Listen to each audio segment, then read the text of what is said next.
The Wyoming wind cut like a sharp blade through Itan Cole's dreams. That December night in 1883, in his dream he was 28 years old again, and he saw Sarah smoothing her wedding dress, her blue eyes catching the morning light as she turned to him for their first kiss as husband and wife. Her smile was pure honey, sweet and warm as a summer sunrise. Then the pounding came. Loud, desperate, real. Izan woke with a start, his heart hammering against his ribs like a caged animal. The dream shattered, leaving only the bitter cold of his empty cabin and that relentless pounding at the door. He pulled on his wool coat, groped for the oil lamp, and stumbled through the darkness. The door creaked open. Golden light spilled onto the porch. And there she was, Sarah's face. Sarah's eyes, Sarah's delicate hands trembling in the chill air. But Sarah had been dead for 6 years. The lamp nearly slipped from his fingers. Was he losing his mind? Or had the Wyoming winter finally led him to see ghosts where there should only be shadows? Leave me a comment below. Have you ever experienced something that made you doubt your own eyes? And don't forget to subscribe for more untold stories of the American Old West, Sarah. The word escaped Itan's lips like a prayer. The woman on his porch hesitated, hugging a worn leather bag to her chest. Her dress, which must have once been fine silk, hung in tatters. Dark bruises marred the porcelain skin he remembered kissing so many mornings ago. But those eyes, oh my God, those were Sarah's eyes. "I am Anna," she whispered, her voice carrying the same musical timbre that used to lull him to sleep. "I am Sarah's twin sister." Twin sister. The words hit Itan like a kick from his fiercest stallion. Sarah's had mentioned Anna in his letters, the sister he'd lost touch with after their parents' bitter divorce. The girl who'd stayed in Chicago while Sarah went west with their mother, but seeing her standing there now was like a resurrection of everything he'd buried with his wife. "Sarah told me about you," Anna continued, her breath forming little clouds in the frigid air. "She wrote that you lived near the Rami, that you raised cattle. The people in the village showed me the way here." Ihan's mind struggled to catch up with reality. Anna took a step closer, and he caught the scent of expensive perfume mixed with something else. Fear, raw, desperate fear.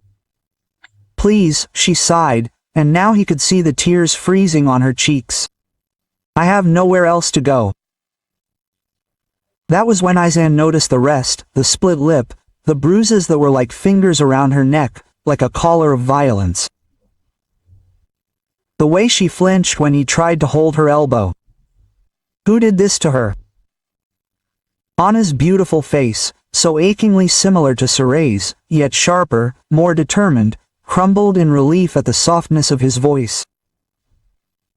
"My husband, Marcus Khan," she said, the name like poison. "He is not a good man. Itanui is coming for me." The gloaming wind howled through the pines, bringing the promise of a harsh storm. Ihan looked at the woman who wore his dead wife's face. He saw the purple shadows beneath her eyes, the desperate hope, flickering there like candlelight in a hurricane. He had been raised to protect women. His father had drilled it into him with blows and harsh words, and his years as a Texas Ranger had reinforced it with blood and bullets. And Sarah had made him promise on his deathbed never to let the world make him harsh. "Come in," he said quietly, stepping back to let her pass before she froze out there. As Anna stepped over the threshold, Itan couldn't shake the feeling that he was letting something more than winter into his home. It was 3 days before Anna could tell him the whole truth, sitting by the fireplace, wrapped in Sarah's old quilt, the blue one his wife had sewn during their first winter together. The bruises on her face had turned ugly shades of purple and yellow, but her back was straight. There was steel in this woman that even the most brutal fists couldn't bend. Marcus owns half the freight lines in Chicago, she said, watching the flames dance. Ships, trains, warehouses, more money than God and twice the evil. Ethan poured coffee from the pot on the hearth, noticing how Anand's hands shook as she took the cup. How did you end up married to a man like that? My father arranged it when I turned 25. He said I needed a husband to keep me in line. Anna's laugh held no mirth. Marcus seemed charming at first. Flowers, jewelry, pretty promises. I was young and foolish enough to believe him. She rolled up her sleeve, showing a constellation of healed scars on her forearm. It started small, a slap if the dinner was cold, a shove if she talked too much in front of her partners. Then came the locked doors, servants watching her every move, threats to anyone who tried to help me. Itan's jaw tightened. He'd seen enough cruelty in his ranger years to recognize the pattern. What changed? Why run now? Did she kill someone? Anna's voice dropped to a whisper. A young servant girl who tried to give me a letter from an old friend. He made it look like an accident, but I saw him push her down the stairs. When I confronted him, he clutched his fading bruises on her neck. Almost finished what she started. The fire crackled, filling the silence between them.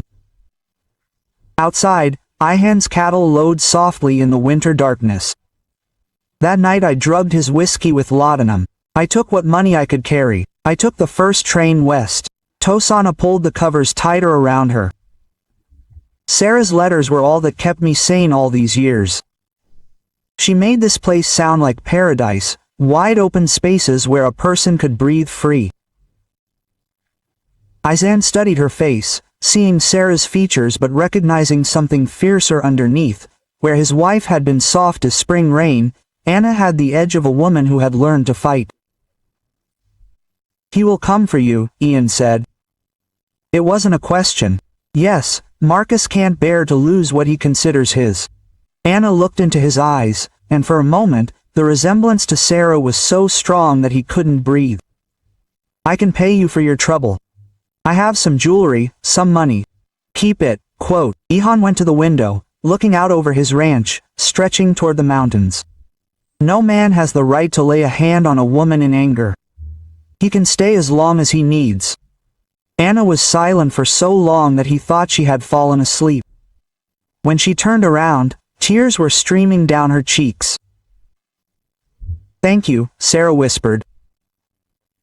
I was right about you.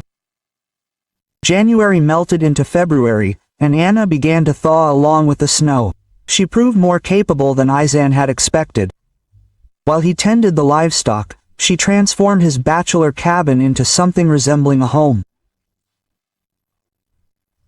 She cooked meals that didn't taste like boot soles, mended his shirts with delicate stitches, and filled the silence he had grown accustomed to with soft humming as she worked, but it was the nights by the fire that tested his will. Anna settled into Sarah's old rocking chair, the lamplight catching the gold in her copper hair as she read aloud from the books she had brought with her from Chicago. Her voice, so like her wife's and yet so unique, painted tales of faraway places as the gloaming wind sang its lonely song outside. One night in late February, Anna reached for a book on the high shelf, and her sleeve caught, tightening her dress over the curve of her chest. Izan's breath caught before he could stop it. She was a woman of flesh and blood and warmth, not just the ghost of his memories. Sarah used to read to me, he said gruffly, trying to hide his reaction. I know. She mentioned it in her letters. Anna's eyes met his across the room and something electric passed between them. She said he had the most beautiful hands he'd ever seen. Ihan looked at her calloused palms marked by rope and leather and hard work. There's nothing beautiful about this. Sarah was wrong about many things, Anna said softly, leaning closer, but not about that. When she brushed the old scar on his knuckles, a reminder of his ranger days, Ethan should have pulled back, remembered that she was his dead wife's sister, that she was vulnerable and running from a monster, that his duty was to protect her, not desire her. Instead, he reached for her wrist, feeling her pulse flutter like a bird trapped beneath his thumb. Anna. Her name was warning and plea. "I know this is wrong," she whispered. So close he could smell the soap she used, count the tiny freckles on her nose that Sarah never had.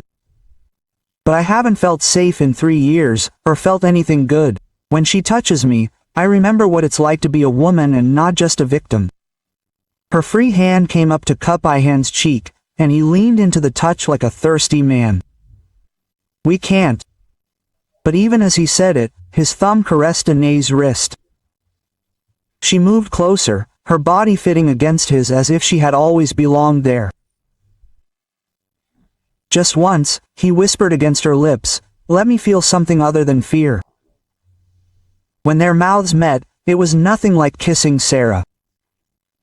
Where his wife had been sweet and docile, Anna kissed him with a fierce hunger, her nails digging into his shoulders as if she could anchor herself to this moment, to this feeling, to this man who reminded her she was alive. They made love on the bearskin in front of the fireplace, Anna's pale skin golden in the flickering light as she moved over him with an abandon that thrilled and terrified him at once. She was beautiful and broken and brave. And when she screamed his name, Ihsan felt something long dead come to life in his chest. Afterward, as she lay curled up beside him, he stared at the ceiling and wondered what the hell he had just done. Outside, the wind carried the distant sound of horses. Marcus Kane arrived at the Arami like the devil himself, followed by a small army of gunmen at his Eldoy, enough money to buy any cooperation he could not intimidate. He was a handsome man in his 50s, silver hair and immaculately dressed, despite the long trip from Chicago. His smile was as warm as freshly baked bread and twice as fake. Within an hour of his arrival at the Frontier Hotel, half the town was eating out of his hand. My poor wife explained to Sheriff Williams over an expensive whiskey. The grief over her father's death has taken a terrible toll on her mind. She's had delusions, violent episodes. Our family doctor believes she may be dangerous to herself or others. He produced official documents, medical reports, commitment papers, even a court order granting him custody of his mentally unstable wife. All forgeries, but convincing ones. Khan had learned long ago that money and the right connections could turn any lie into truth. Sheriff Williams, a man of flexible morals even by frontier standards, nodded sympathetically as Khan slipped him a wad of bills thick enough to choke a horse. "Tragic situation, Mr. Kane. Very tragic. My boys and I will be glad to help you reunite with your lady." As Khan wove his venom into town, Ihsan was discovering that keeping Anna safe meant much more than offering her shelter. The first sign of trouble came from Tom Morrison, his closest neighbor, one of the few men in the county he truly respected. Tom arrived shortly after dawn, his horse sweaty from racing, his face as serious as a tombstone. "There's a man in Lara asking for you, Ihsan, a rich fellow from the east. Says he's looking for his wife." Tom's weathered hands tightened on the reins. "The description matches the woman you have here." Anna was feeding the chickens when Tom arrived, but she dropped the bucket of corn at the mention of Kane. The color drained from her face, leaving her like a woman staring at her own grave. "He found me," she whispered. My God, he really found me. Ihan instinctively fell to her side, an arm around her waist. "Tom, what exactly does this man say? He claims she's crazy. He has papers from a judge in Chicago saying she belongs in an asylum." Tom spat in the dirt, his contempt evident. "Sheriff Williams is ready to help him carry her away." Quote, Anna made a sound like a wounded animal. He's going to lock me up in that place where no one will ever hear from me again. I've seen what happens to women who disappear into those hospitals. They never come out over my dead body, Aitan growled. And he meant it. Tom looked at them both with eyes that had seen too much to not recognize the truth. This woman doesn't look crazy, Aitan. Scared, maybe hurt. Sure, but not crazy. She's not. Aitan's voice was that of a man stating an absolute fact. Her husband has been beating her. She ran away to escape him. Then you've got a problem, my friend. Khan has half the town convinced that it's St. Peter himself coming to rescue his poor, deranged wife. And Williams, Tom shook his head. Williams would sell his own mother for the right price. Anna stepped forward, her chin high with sudden determination. Then we'll fight. I won't go back to that man. I'd rather die first. Looking at her, bruised, but untouched, frightened, but fierce, Aitan made his decision. They came at noon when the sun hung directly overhead like an unblinking eye. Aitan had foreseen this. He had been preparing for 3 days. He had driven the cattle to the distant pasture. He had loaded his Winchestery, made sure Anna knew where he kept the extra ammunition. She had wanted to flee again, but there was nowhere left to go. Khan's money had taken care of that. Stay in the cellar until this is all over, he told her that morning, checking his .45 for the last time. The gun felt familiar in his hand, an old friend he hoped he would never need again. Anna cupped his face between her palms, her eyes fierce, filled with unshed tears. Come back to me, Ethan Cole, do you hear me? Come back. He kissed her then, hard and desperate, tasting the salt of his fear and his own mortality. As they pulled away, she pressed something into his hand. Sarah's wedding ring, the one he had worn on a chain around his neck for 6 years. For luck, she whispered. Now Ihan stood on his porch watching the cloud of dust approach. Khan led the way. Flanked by Sheriff Williams and 4 hard men, they carried their weapons like other men wear their shirts, with ease and practice. Ethan Cole called Kanun, they were 50 yards away. I think he has something that belongs to me. I don't see it that way. Ethan's hand rested on the butt of his weapon. Ready and loose. Old Ranger instincts returned. Judging distances, looking for signs, not letting them get too close. Kane's smile. My wife is sick. Mr. Cole, surely you understand that she needs medical attention, not playing house with a lone rancher. Funny thing about sick women, Aitan replied, his voice clear on the air. They don't usually run 10 miles to get away from their medicine. The sheriff shifted in his chair. Look, Cole, we have legal papers. I've seen Khan's brand of legality before. Williams. Aitan's eyes never left the gunman cataloging their positions, their weapons, the nervous way the younger played with his holster. When I wore a badge, we had a name for men who beat their wives. We called them cowards. Kane's mask cracked for a moment, showing something cold and cruel beneath. You're protecting a fugitive, Mr. Cole, an unstable woman who drugged and robbed her own husband. Could you arrest him? You can try. Aitan stepped off the porch, his boots crunching in the frost. But this is what's going to happen. You're going to turn around and go back to Chicago and forget Anna ever existed. Or what? Khan's voice lost all civility. Or I'll bury you next to the last man who thought he could buy anything he wanted in my county. The silence stretched taut like a bowstring. One of Kane's gunmen. A skinny guy with prison tattoos on his knuckles. He started to reach for his weapon. The Winchester in Aitan's hand roared, kicking up dust between the horse's legs. The horse reared, almost throwing its rider off his feet, the echoes reverberating through the mountains like thunder. Next one goes to the center of the chest, Aitan said, calmly pulling the lever. You guys decide, quote. Khan's face turned white with fury. You're making a grave mistake. Cole, I have resources beyond belief, connections, and I have a rifle and a just cause. Ihan's smile was all edge, no heat. Funny how that balances things out. The standoff could have gone on forever, but Anna chose that moment to step out of the cabin. Ihan's spare cabbage in her hands, the fire of hatred in her eyes. Quote, Hello, Marcus, she said softly. You missed me. Khan looked at her as if he had seen a ghost, and for the first time since arriving in Wyoming, his composure cracked. Anna, dear, he said, forcing warmth into his voice. Do you look okay?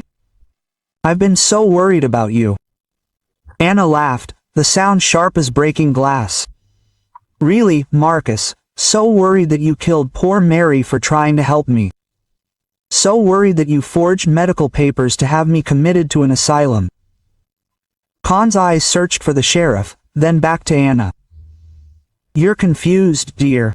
The trauma of Anna's death, your father. My father died 10 years ago. Marcus, I mourn him then. What I mourn now is the woman I was, the one who believed your lies. Anna revealed herself fully, the gun held steady in her hands. Ihan felt a sharp sense of pride at the sight of her. Anna, born to Chicago society, had learned hard lessons in survival. You see, gentlemen, she continued to address the sheriff and his men. My husband likes simple stories. Poor crazy wife. Devoted husband, very touching. Her smile could cut steel, except I kept records. She pulled a leather journal from her pocket, its pages filled with neat handwriting, every hit, every threat, every bribe to silence the servants, names, dates, amounts. Anna's voice grew louder with each word, including the $00 she paid the clerk at Judge Morrison to forge those committal papers. Khan's face turned red. Damn. The curse was barely out of her mouth when the rifle was fired. She pointed it at him. Finish that sentence, she said quietly. And those will be your last words. Sheriff Williams looked increasingly uncomfortable. Khan's money was good, but not good enough to risk his neck for a woman who apparently had evidence of federal crimes. Let's all calm down.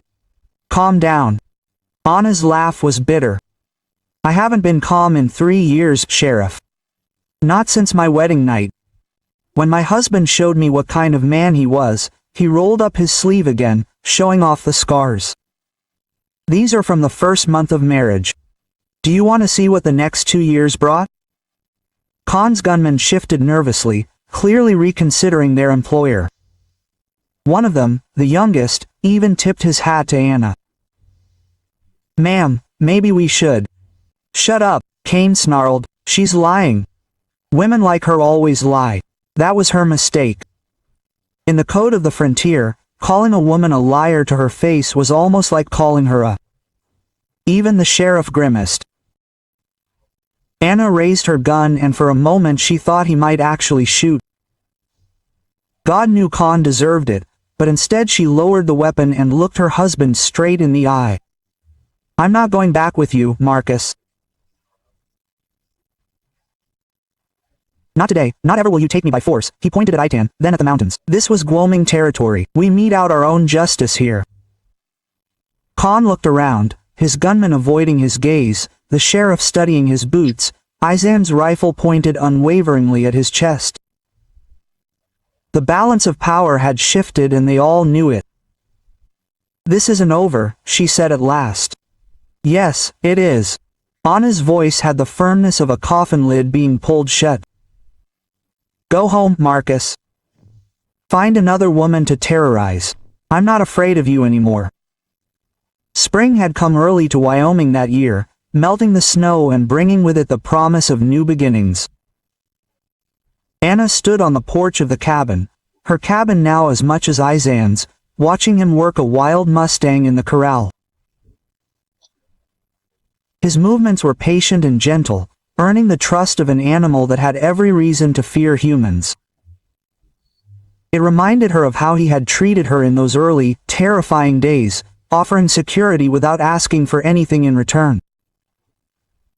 Khan had left Wyoming the day after their showdown, taking his gunman and his wounded pride back to Chicago. The journal Anna had kept proved even more valuable than she had expected.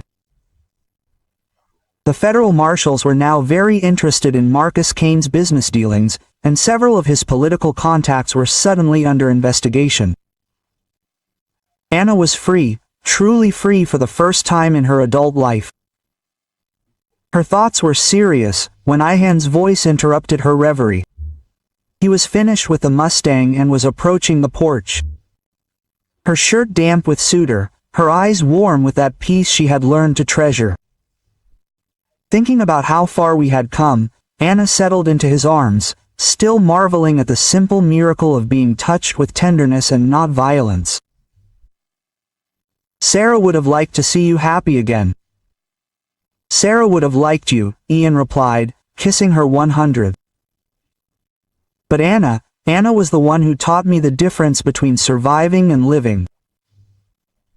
As the sun set behind the Rockies, painting the sky gold and crimson, Anna Cole no longer doubted that she deserved a happy ending. If this story touched your heart, leave me a comment about love, second chances, or the courage to start over.